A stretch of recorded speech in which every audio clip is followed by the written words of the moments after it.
hurdle as well in Lisnagar Oscar. That was a real shock. I'm even looking at the results now on my phone, and it's 50 to 1, 20 to 1, 32 to 1. I'd love to know who had the TriCast. I'm sure someone did. There's always a mad bastard, isn't there, out there that puts on these ridiculous bets. But yeah, it was wonderful to see, and the beautiful, elegant Rebecca Curtis celebrating. Yes, I'm going to be slightly biased. She is, though. She is brilliant.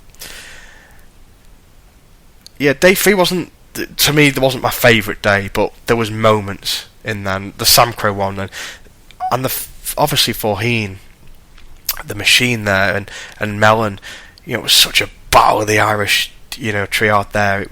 It was solid to see that in the Marsh. Still weird calling it the Marsh. I'll always refer to it as the JLT, but, you know, sponsorship deals, I understand I shouldn't be referring to it as that. Day 4 was probably the most notable moment of the festival, though, and it was only fitting it had to be one of the most gambled horses of the week in Goshen. He slaughtered the field, to be fair. You can't deny that this horse had ability last season in a novice company. And oh god, I was just amazed at what I saw. It had similar, you know, obviously it's not the same, but it had similar connotations to when the likes of Annie Power felt on, I think even Benny DeGior the year before, and it had that feel like the crowd had just gone deflated, and it was like, whoa. Did not expect that. And then of course later on in the day, Boum Photo, which we've mentioned, and he deserves plaudits. And Lost in Translation's a horse I really feel, despite that Betfair defeat, he is solid, and I hope that he bounces back to that form, because it was a solid run in that Gold Cup, and he had a good season. He did win the Betfair chase. And yeah, I just feel that this recent result has to be a one-off. It has to be a one-off. I can't believe that this is, you know, a result where the horse is just, he's fell out of love with the game. Something clearly went wrong for me. I don't know what. It could have been literally the ground, but I can't buy that the ground was the issue. They all had to race in it, and they're all kind of accustomed to that ground. So it's interesting to see where he goes, and I do hope that he returns back to that form that we saw. He really is a nice horse to look at. He's quite taking, and he jumps when he gets the jumping right. God, is he good? He's quick. He's fluid in the air, and it's exciting. It is exciting, man, for that division. And again, it's open. But yeah, it was strange times, really. It was, and then there was the talk about the media really lambasted Cheltenham, and it wasn't fair. It wasn't right. It really wasn't right. Oh my god, you let 70,000 people go to a festival. I'm sorry, but Cheltenham aren't going to just say, well, sorry guys, we're going to just stop you there. That's a government decision. It's not Cheltenham's fault. Get a grip. And these people that it's the same lot that go, oh my god, you're not protecting the welfare of the horses. You've not seen these horses. I've not been to every yard. I can't speak. You know, I've not been to any of the big yards. But you could see from preview videos, you could see from just speaking to people that are within the industry, pictures that are on there, videos that they show from a day in, day out basis. These horses are well looked after. Flat, national hunt, doesn't matter. Go and see horses that are at a DIY yard, and if you know what they are, you know, do-it-yourself yard. Go and see some of the owners that, you know, own these horses. Not thoroughbreds, just any horse in general. Just leave them in a stable pot, overfeeding them. Just leave them out in the field in the winter, and don't give a shit. You know, don't know what they're doing. Go and see that, then get back to me. More horses die in the field, unfortunately, than they do on a racetrack. I'm not excusing that. That's something that racing still needs to work on, and has worked on. If you look at the statistics in the last 10 years, it's a lot better. But please don't tell me that they don't get looked after. They do. They do. Over here they do. We love our animals over here. Please don't don't associate ourselves with that. And if there is bad ownership, it needs to be stopped. But nothing gets done about the bad ownership on these yards and DIY yards. They don't. It's really just terrible that the opinions keep going on, and they're not informed opinions. They're not. I'm sorry, but they're not. The sport has succumbed to complete madness, and we try to appease these people that don't care about the sport. They want it gone. They want it gone, and if they had their own way, it would be gone tomorrow.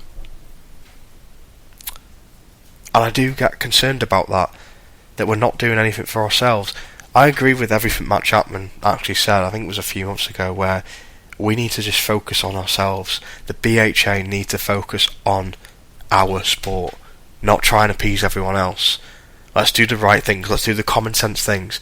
If we could try and get a new audience, fantastic, that's what we want. That's what any sport wants, especially in trying times. But we need to focus on ourselves first before anyone else comes into the sport. And it's great to see characters as well come out like Oisin Murphy. I know that he's been absolutely slaughtered recently, I understand that, but I'm just talking about his social media presence and so on. And people like that obviously can reach an audience as well. I think that's really good for the sport, and it is introducing younger fans. But let's do the common sense things first, such as where even the finishing post is. I mean, for God's sake, I've seen it all. But yeah. Right, so I'm going to move on to April. I've just taken a little bit of a pause during the recording. Cat's just gone mad. So I have to deal with that. I don't have a studio or anything like that. My studio is my flat. So it's a bit all over the shop. But I'm going to move on to April. Actually, before April, obviously, we know what happened. 17th of March, lockdown. Devastating. Absolutely crippling to realise that sport's gone. And it's kind of like, well, what do we do now? I mean, for me, I got a PlayStation. I actually bought a PlayStation. I hadn't played gaming in years, and that kind of helped me, speaking to my mates from work and outside of work. It really did. It was really good for my mentality. It certainly put perspective on the world that we live in. I tried exercising. I gained weight during lockdown. I mean, it's just turned out recently I am 18 stone 6. I'm a 5'8" bloke that's 18 stone 6. Do that in pounds, it's £253. It's horrific. I need to drop some severe weight next year, so any tips and hints, please send them my way. The chocolate and the crisps all need to start on the takeaways. I've certainly stopped since, but it is a weird time, and looking back on reflection, that first lockdown was strange. Being made furlough, I was a complaint handler at the time for an insurance company, and it was strange. I was furloughed for 7 months, guys. I understand it more than anyone. It was just rough. I didn't start working again till the end of September, start of October, and oh god, you'd lose track of time, you'd lose track of what's going on in the world, and then there'd be times where you glued to alleged conspiracies and so. Yeah, I don't know. I've got my own views, but I'm not going to express them on here, as much as it's a safe space for me to rant on them sort of things. I'm not going to discuss, but maybe that's something for down the line. But it's just strange seeing how the world stopped, and I really don't think we'll see anything like it again. I keep saying it, but I just don't. But it's going to be strange next year. I'm hoping that 2021 is the year that we just move forward and things are much more positive. But the realism is, I just think it's going to be a bigger struggle more than anything. I do. Strange times. Do I agree with lockdowns? No, not really, given what I discussed at the start. But it's one of them things, man. I don't know what to make of it, and you guys have probably got your own views. Please send them in, on Twitter or wherever. I'm fascinated to know what people's opinions are of the future and kind of where we go from here. But in terms of sporting, well, sport stopped. Like I said, it stopped. Everything just stopped, and it was so bizarre. I think the only thing that didn't stop was Belarusian football, which I know a few of you gambled on. you mad fuckers. I don't know how you do it, but honestly, it was strange. And not having sport felt like a huge void.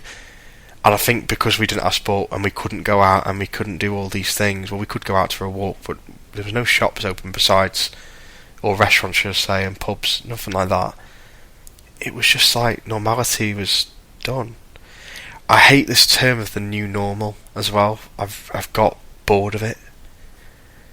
I don't want a new normal. Normal should just be what you generally do in, like, a routine. Sometimes you have to find a new routine, but a new normal, it's just bullshit in it. It's completely not a horse shit. But yeah, sport stopped. I think the last meeting, I think it was Huntingdon for the horse racing, but the football just didn't go ahead. I remember it was Manchester City versus Arsenal in the league, and that just got cancelled. They got scrapped.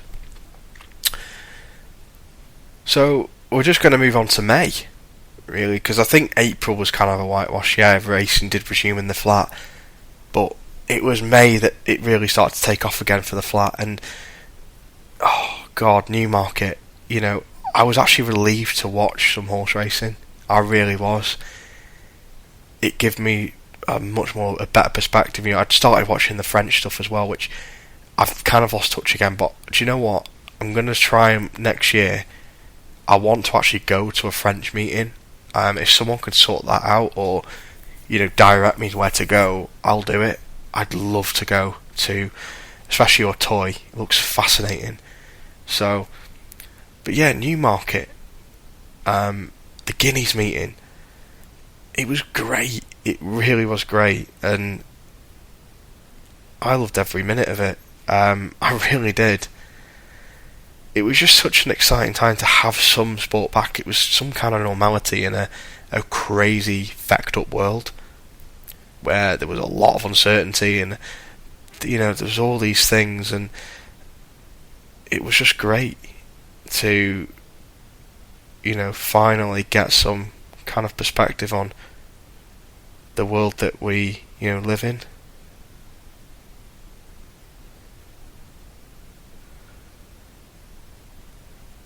Anyway, sorry, June. I keep saying May, but to be fair, May was. I was looking then. Sorry, the Guineas was. It was obviously the Guineas. It was June, wasn't it, or July? I'm losing track now, guys. This is how mad the year's been. Honestly, you forget so much. I remember. So May was right. May was all the French stuff, wasn't it? And I think we were gearing up towards like the French Derby and all that sort of stuff. June. It was June that sport resumed for us. Right, Newcastle. I've not looked this on my phone. I've just remembered off the top of my head. My phone's kind of away from me right now when I talk. Newcastle was the first meeting, wasn't it? And I remember it because there was a few old boys that won, if memory serves me right. I swear there was a few old boys that won some races. And I remember, was it Brian the Snail? Was it Brian the Snail? I swear it was Brian the Snail that won a race.